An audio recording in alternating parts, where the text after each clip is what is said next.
Hi guys, this is going to have to be the replacement for the sponsored by drink because I can't do a Friday night rant this Friday simply because Duke Nukem is out on Friday and also I need to be getting ready going down to Spalding Games competition for the Saturday and Sunday. But obviously E3 happening now means lots of information is coming out at the moment, so I've sat in front of the telly, watched majority of it, and now it's gone on to just showing more detailed versions of all the demos. So I've made plenty of notes and I just wanted to go through my first impressions of what's been said today, and then tomorrow, once Nintendo do their side of things, I shall be covering that as well. I would have liked to listen to what Sony's got to say, but that I think is at 12 o'clock my time, so obviously I'll be fast asleep by that time, so I'm afraid I can't cover the Sony side of things. So the majority of things, what's been said today is obviously Microsoft, Xbox Live and Kinect. I either say kinetic or I don't say it at all, so Kinect, that's the word I'm after. So then, first of all, the first thing that's popped up is, I'm going to do this in order as how I saw it, it's not in the list of what's better and what's worse. But the first thing that came up was Call of Duty, obviously Modern Warfare 3. So as soon as that came out, they did a blinding bit by, as soon as I started playing it, it says please reconnect controllers, so that's a great start for them. And then when it started playing, it just felt like a normal Modern Warfare, the text that come up and everything like that just felt the same.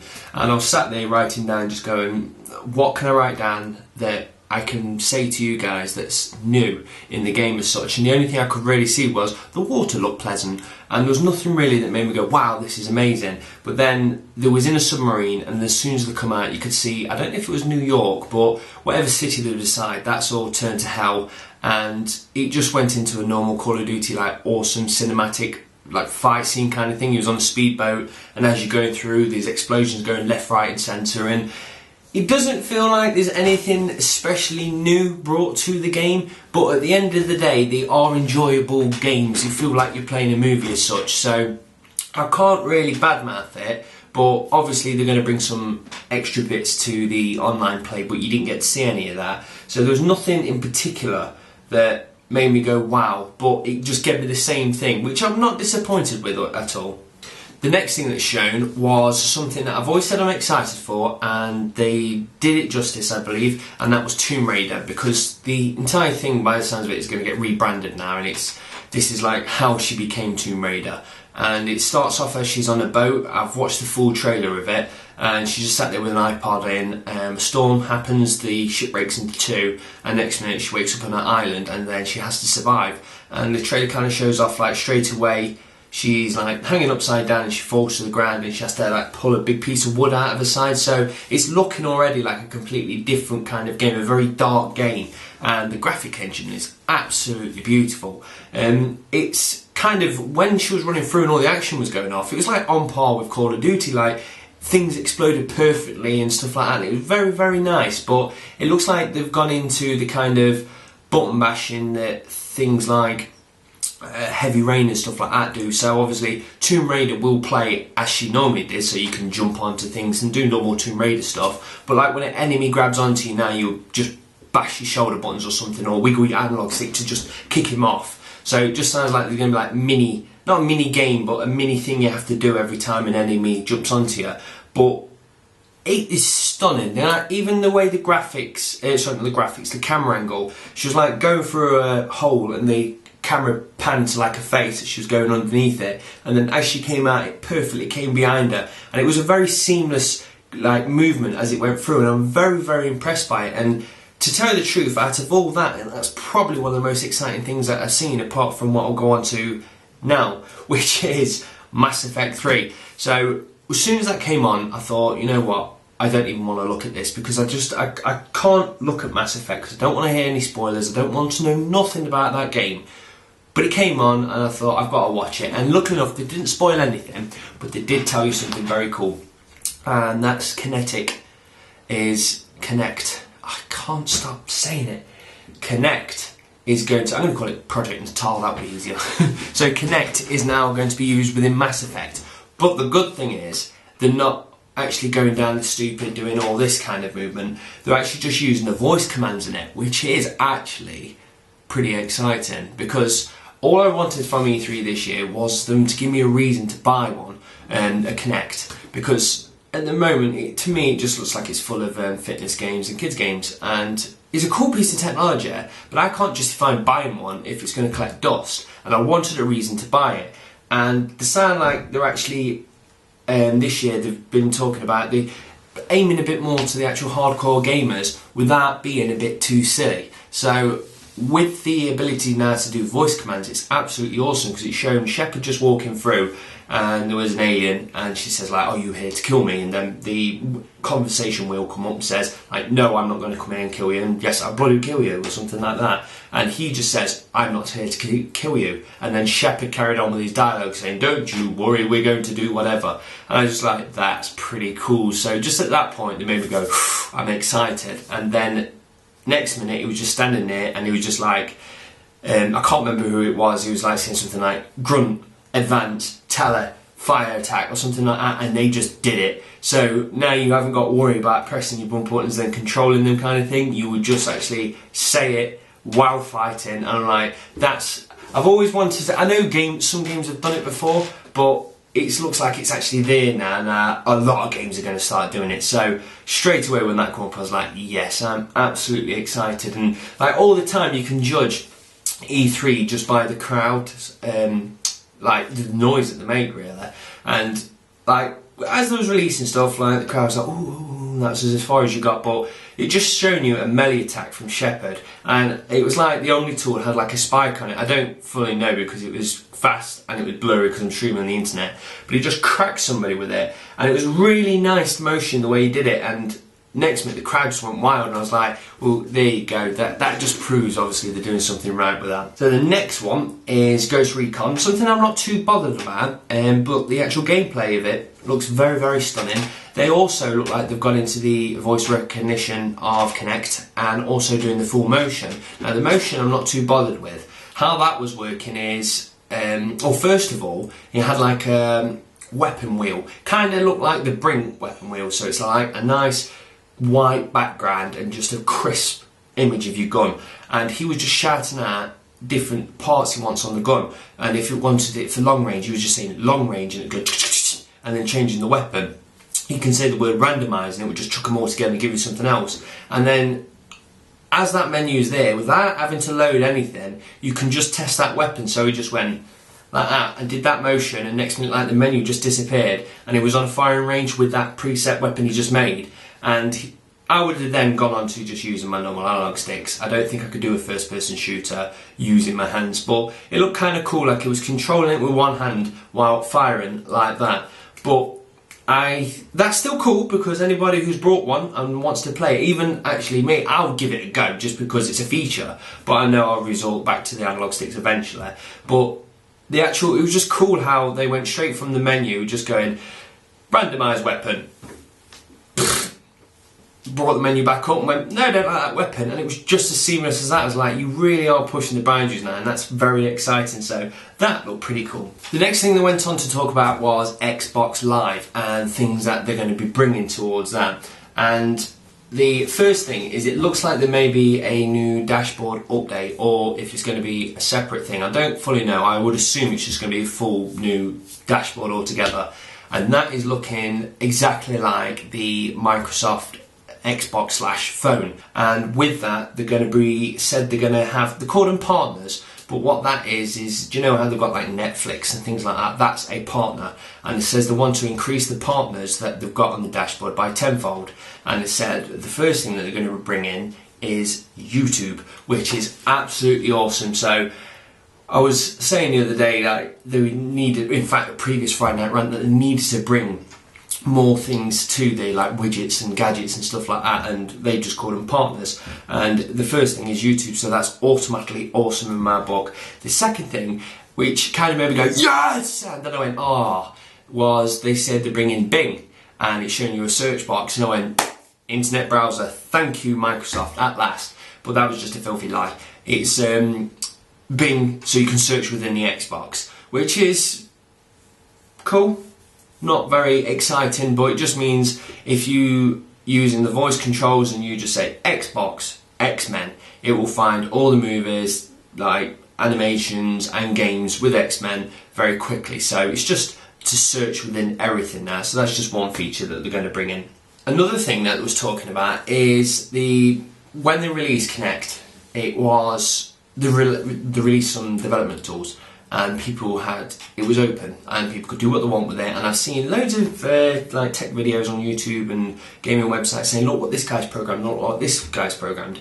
And the thing is, the only way to actually really use it is to actually stick your camera into a PC or laptop, download the software that someone's created and experience it that way. And as a console user, there's no way for us actually to get that until now. And in fact until today. Apparently it's been released today, and that is called FunLabs. So whenever somebody creates something using the development kit, they will then release it into the FunLabs and we can download it and play with it. So it's just going to be silly applications that people have created, but they were showing you first of all how the avatar creator works, and that is absolutely stunning. They just shown you a lady who walked straight up to the camera, got a headshot, took a photo of her face, and then within a second or so it just went, can I have a photo of your body? And she stood back and did the full, I can't get my arms straight, yeah, just did, look at that, bend the arms. I'm sidetracking. She just did that shape, that's what I'm trying to express. And obviously, very quickly, took a photo of her body, and then it's showing you some red curtains, and I thought it would take a bit of time to render, and we was talking 3 seconds at tops, and then it opened, and her avatar had her clothes on, and it looked very, very close. And I was just like, that's awesome, because I can't wait to just scan my face and I'm instantly my avatar and not like an half-ass, look, the avatar's bold, so it must be Tom. So that's a very cool feature. Another thing is, something that I remember them talking about when they first released it, and I was like, where's that? And it was just on about actually scanning items in. So the first thing a woman did was scanned in a teddy bear. Well, it was like one of them ugly dolls, so it was like a square, and she just held it up, front, back, and then again within 3 seconds the actual toy came out, and then she could play with it, and as she was doing that, so was the toy. So that's a cool feature that I wouldn't use, but with that they've built on it. So they're saying now that you can go in and you can scan anything in. And I remember ages ago on the tech demos it's showing you a kid with a skateboard, and he scanned it straight in, and then he played a skateboarding game with his deck actually in the game, and that never came because we was on about it when I was playing Skate 3, going, actually they never actually did what they actually said on their previous videos, but obviously it's all coming there. So the cool thing is, with this game, next set of games, it just sounds like if you want something in a game, you just scan it and then it's there. So very exciting times actually, and it's now made me want to buy one, which is cool and bad because I don't have any money. Right, the next thing that came out was something, again, that's got me excited. It was a very exciting day, and it was, clear the throat, a cup of tea, Halo. I've never liked Halo, not that I've never liked it, it's just, I played the first one ages ago and it just didn't sit right to me as a first person shooter. I was just like, you know what, it's not clicked, it's not gelled, there's plenty of them out there, so I'm going to pick something else. And then over time I was kind of gutted because there were so many Halos, and I was like, you know what, that was a series that I could have probably actually jumped on and enjoyed all the way. And I know like Halo 1 was groundbreaking for actually online play and stuff like that. I was like, that's a shame I missed out on that. And there's been rumours there might be a new Halo and blah blah blah, and I was like, you know what, I've missed my window to actually get onto it now because Halo 1's graphics are so, not that I'm saying it's about graphics, but I just can't see myself buying Halo 1 again.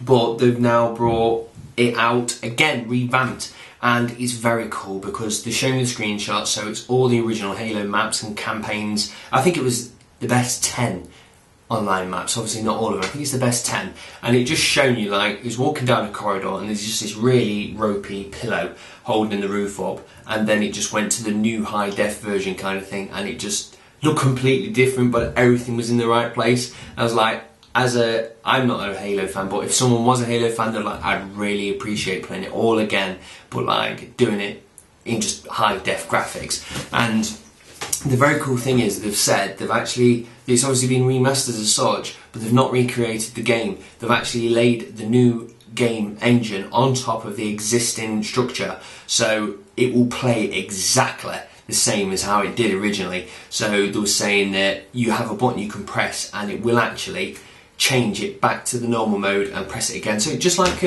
Monkey Island, because that was obviously really rope it, and then you press the button and it went to nice new graphics. So the same kind of thing that's going to happen, and I think it's coming out a lot cheaper. He says it's going to come out with a really good deal, so I am definitely getting on the Halo 1 remastered bandwagon. I can't remember what it was called Energy, I don't know, I've just scribbled so much down, but we'll call it Halo 1 remastered. But that's coming out, so I'm excited for that.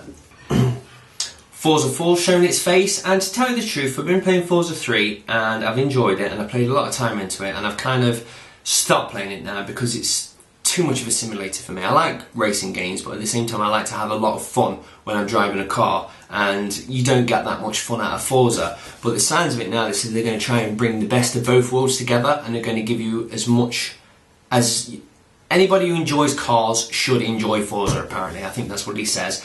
And it's showing you some screenshots. For one, the cars look absolutely stunning, and it's showing you it like in a hangar instead of like in a garage or something like that, and that just looks so realistic. And then it just shown you on like a test track, and it was just it's the grass just, I don't know why, I looked at it and just went, I'm not going to swear because I ain't got time to edit, but I just looked at it and went, wow, that is absolutely stunning. So the graphics on it is looking really good. They didn't go on to actually tell you what all these fun features are going to be. They just simply said you can now play 16 players, Top Gear tracks I think are going to be in there, which is weird because I thought that was Gran Turismo exclusive, but it sounds like Forza got a piece of that pie as well now. So we'll have to see how that pans out. So it kind of just shown itself and didn't really reveal too much.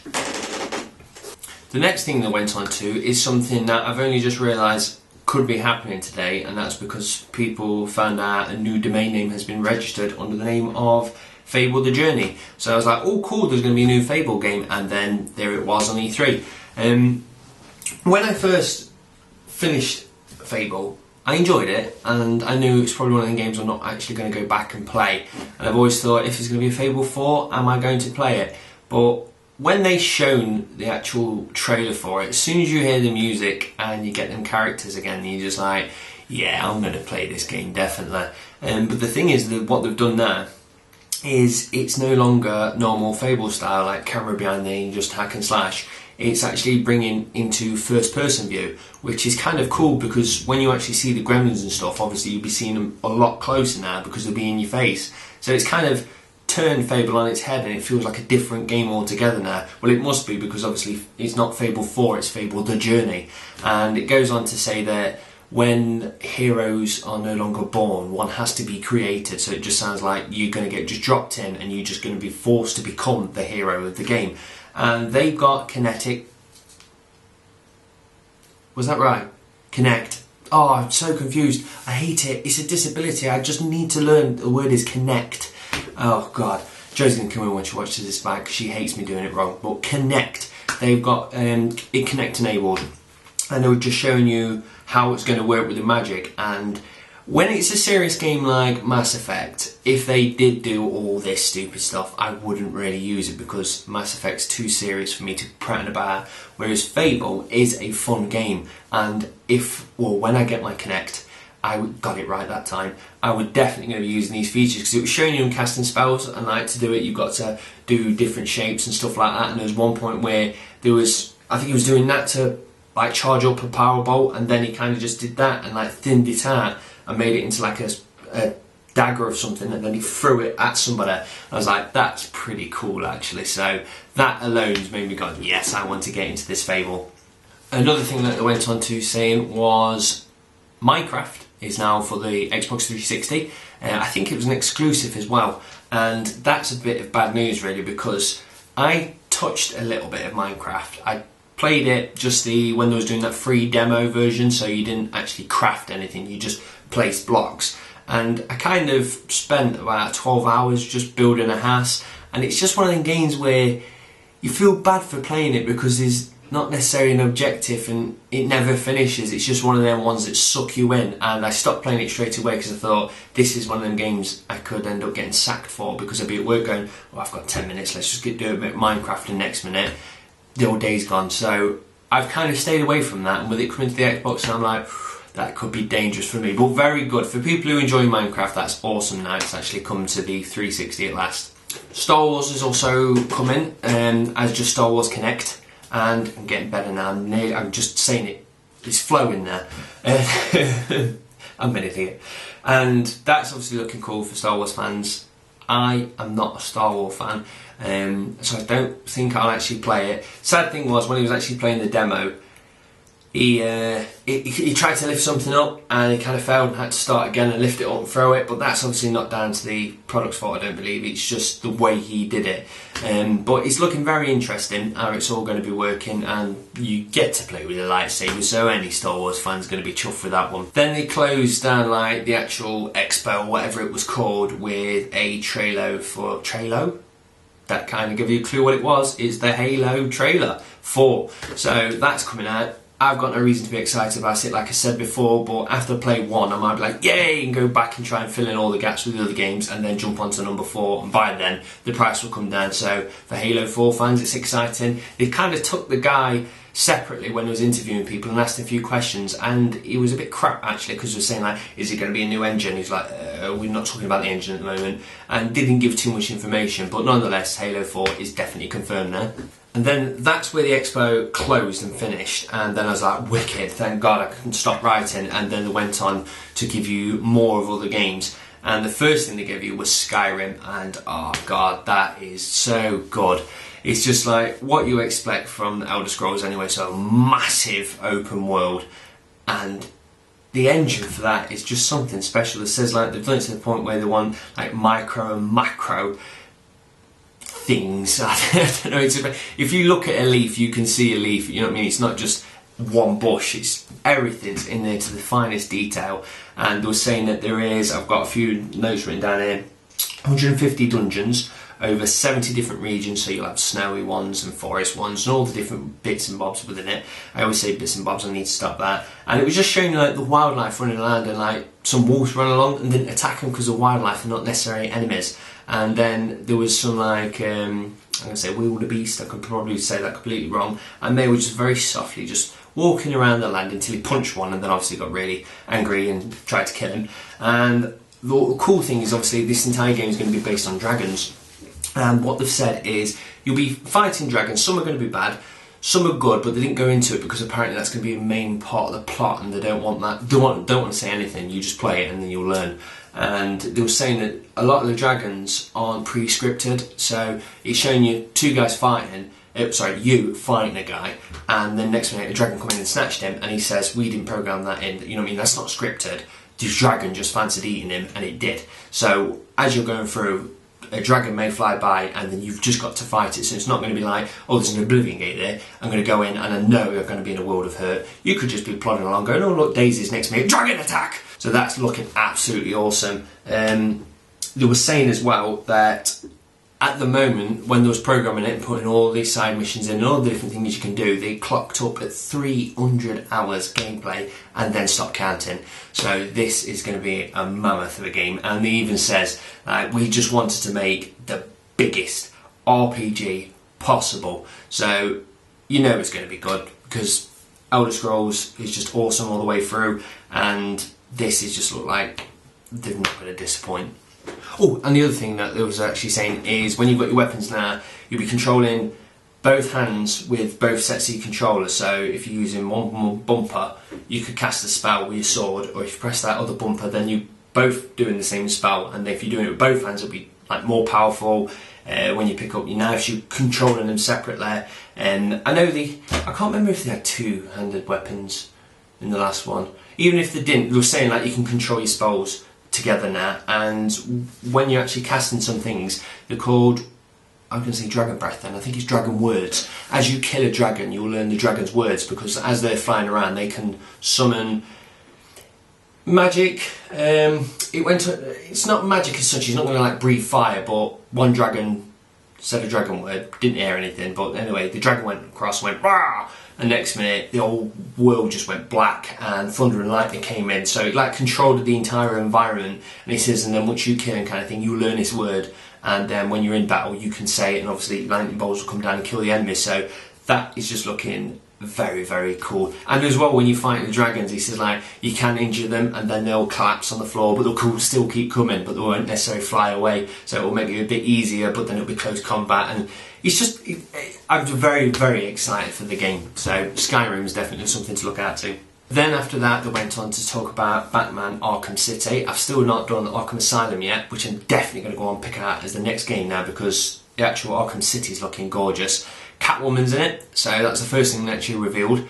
And it was saying like apparently there's going to be a lot of the enemies in there, so you got like Joker and Penguin and everything like that, and they all trying to control the city for the particular outcome. So obviously there's a lot of different people in there trying to get something out of the city, and it's down to you to actually stop it. And they were saying that they didn't want to create necessarily the biggest map in the world, but they wanted to create the most detailed one. So as you're flying around, it's going to be teeming with life. It's just showing you like it was jumping off one thing and going into it, and there was just enemies down. It's just what you expect from Batman, because I have played the demo and it was very good, and the physics in it was beautiful. And as you connect, it didn't feel like sometimes when you punch somebody in games, like it kind of goes through the skeleton, whereas this actually connected, then pushed them, and obviously that's been brought into the game, and then the built on top of it. So that game is looking very.